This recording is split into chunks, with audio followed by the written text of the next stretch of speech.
Finish him. If you grew up in the 90s, those two words probably send shivers down your spine. They're from Mortal Kombat, one of the most controversial and successful video games ever made. But Mortal Kombat was just one gem in the crown of Midway Games, a company that dominated arcades for decades before vanishing almost overnight. Today, we're diving deep into the story of Midway Games, a tale of innovation, billion-dollar hits, risky gambles, and ultimately, a tragic fall from grace. This is the complete history of the company that gave us some of gaming's most memorable experiences. Before Midway became a household name in gaming, it started as something completely different. The company's roots trace back to 1958, when it was founded as Midway Manufacturing in Chicago. Initially, they weren't making video games at all. They were producing arcade amusement games and pinball machines. But everything changed in the late 1970s when the video game revolution began.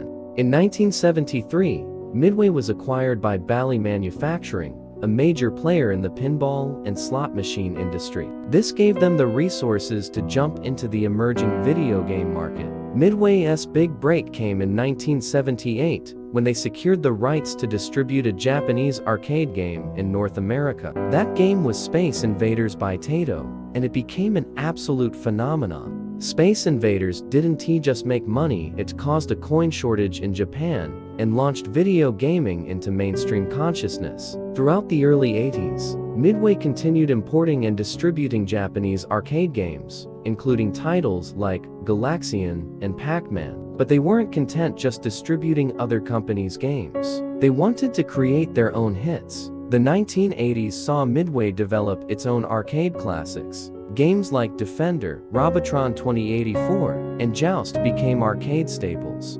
These weren't just games, they were cultural touchstones that defined what arcade gaming could be. But as successful as these titles were, nothing could prepare Midway for what would come in the early 1990s. The company was about to create two franchises that would change gaming history forever. In 1993, Midway released NBA Jam, and it was an instant sensation. This wasn't a simulation basketball game, it was pure, over-the-top arcade fun. Players could jump 3 times their height, catch fire when they were hot, and the announcer would scream, "He's on fire," or "Boomshakalaka." NBA Jam became the highest-grossing arcade game since Pac-Man. It made over $1 billion in quarters. Let that sink in, $1 billion in quarters. The game was so popular that people would line up at arcades just to play it. But NBA Jam wasn't even Midway's biggest success of the 90s.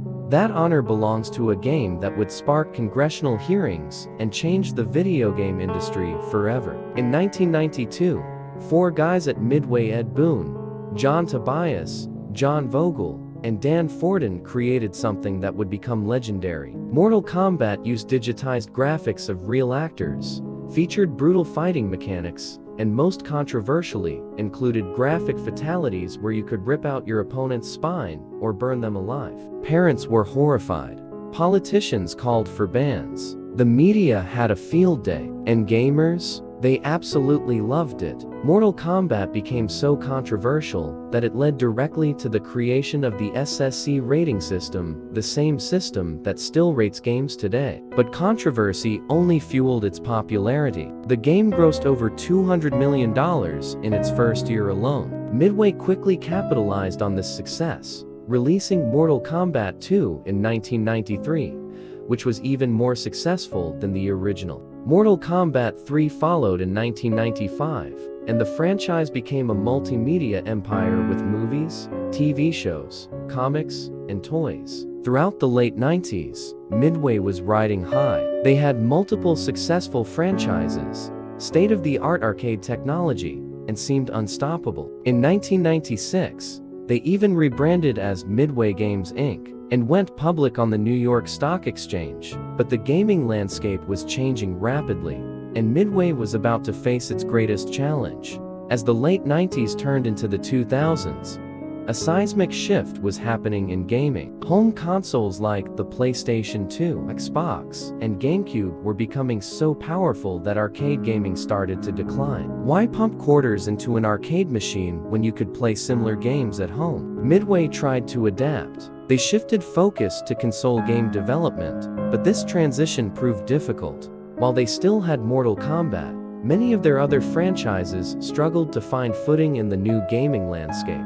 The company released several games that failed commercially and critically. Titles that should have been hits underperformed. Development costs for console games were much higher than arcade games, and Midway was burning through cash. In 2003, Mortal Kombat: Deadly Alliance brought some hope, becoming a commercial success. But one franchise couldn't support an entire company. Midway was losing money year after year, tens of millions of dollars annually. Management made questionable decisions, chasing trends rather than playing to their strengths. They acquired other studios but couldn't integrate them effectively. The company was hemorrhaging talent, with key developers leaving for greener pastures. By 2008, Midway was in serious trouble. Their stock price had cratered from over $20 per share in the 90s to less than $1. They were delisted from the New York Stock Exchange. Creditors were circling. On February 12, 2009, Midway Games filed for Chapter 11 bankruptcy. After over 50 years of operation and some of the most successful games in history, the company was done. In July 2009, Warner Bros. Interactive Entertainment purchased most of Midway's assets for approximately $33 million, a fraction of what the company was once worth. Warner Bros. Got the crown jewel, the Mortal Kombat franchise, along with several other properties. The Mortal Kombat franchise found new life under Warner Bros., with NetherRealm Studios led by original creator Ed Boon developing critically acclaimed and commercially successful entries. Mortal Kombat 11, released in 2019, has sold over 15 million copies. But what about the rest of Midway's legacy? Many of their classic arcade games are still playable through various collections and emulation. Titles like NBA Jam have seen modern remakes. The Midway Arcade Origins collection brought classic games to a new generation. Midway's influence on gaming cannot be overstated. They pushed boundaries, took risks, and created experiences that millions of people remember fondly. They proved that games could be controversial, athletic, brutal, and above all, fun. The story of Midway Games is a reminder that even the mightiest companies can fall. It's about innovation meeting stubbornness, success breeding complacency, and an inability to adapt to changing times. But more than a cautionary tale, Midway's story is one of incredible creativity and impact. They gave us moments we'll never forget, from that first Boomshakalaka to our first flawless victory. And that legacy, that lives forever. What was your favorite Midway game? Drop a comment below and let me know. If you enjoyed this deep dive into gaming history, smash that like button and subscribe for more content like this. Until next time, game on.